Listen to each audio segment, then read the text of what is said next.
Golf itself is really challenging, but like I said, when you do it right, it feels really good. And it's something that I want to strive to become the best at. It's a way I can stay competitive. I think it's just fun to hit a small ball around outside.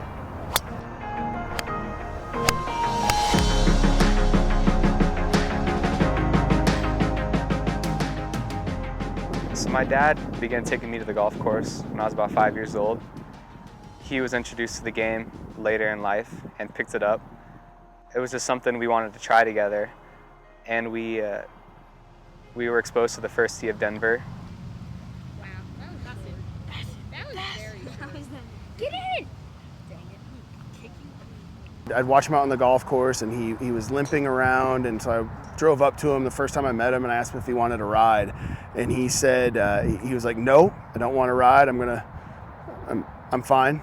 And I know from the look on his face that he wasn't fine. When I was 6 years old, I was diagnosed with a hip disease called perthes.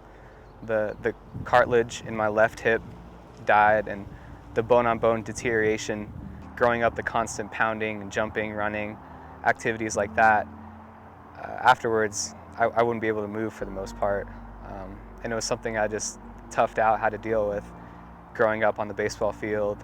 I had to have a surgery when I was 10 years old. I was good to play baseball a little bit more. I played really competitively since I was 9. My organization, the Denver Pirates, won 3 state championships when I was 12 years old. I believe that was the point where I decided playing wasn't really worth the pain anymore. And my doctors agreed too. They recommended that I stop playing baseball just so I can save the joint long enough for my legs to stop growing, and then I can get the total hip replacement. My doctors, they were happy that I played golf. I decided I can't do these other things anymore, so I needed to commit myself to golf. And it pretty much started right after I turned 13, going to the course on the bus. You'd see him limp back to the bus stop, and then he would take the bus home. And the next day he would come back and do it all over again and play a game that he loved to play, even though he was in a tremendous amount of pain. Jumping into golf as a sport that I can try to be the best at.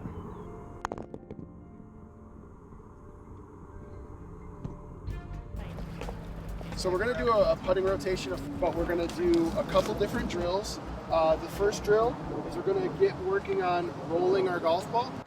He's been a junior coach for us since he was 14. Overlap that right pinky. He can relate to the kids, but he brings a ton of golf knowledge, and I know he's not going to let our kids give up. And so if any of our kids are down, he's going to pull them aside, and he does. He pulls them aside, has little chats with them. Growing up in those inner city rec centers, my dad was actually the role model for a lot of young boys and girls. Really influenced me and made me want to try to be a positive role model for as many people as I can. We're going to hear the name Mateo Manzanares one way or another. Mateo Manzanares? Oh, no way. He did this from 205 with a fairway wood in his hand? Wait, he's got more speed than you do. Actually, I got to play at Pebble Beach. 18 years old.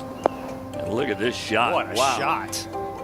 I've been around here a lot of times, Lanny, but hadn't seen much better than that ever here at the Ake. No, that was great, Billy Ray. Yes, It really was. smile, young man. I mean, I still have dreams about it, honestly.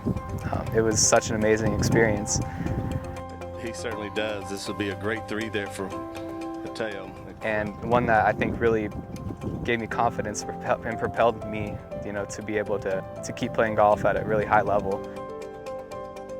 Whether it's professionally, whether it's athletically, or just being involved in the community, he's going to make his name known.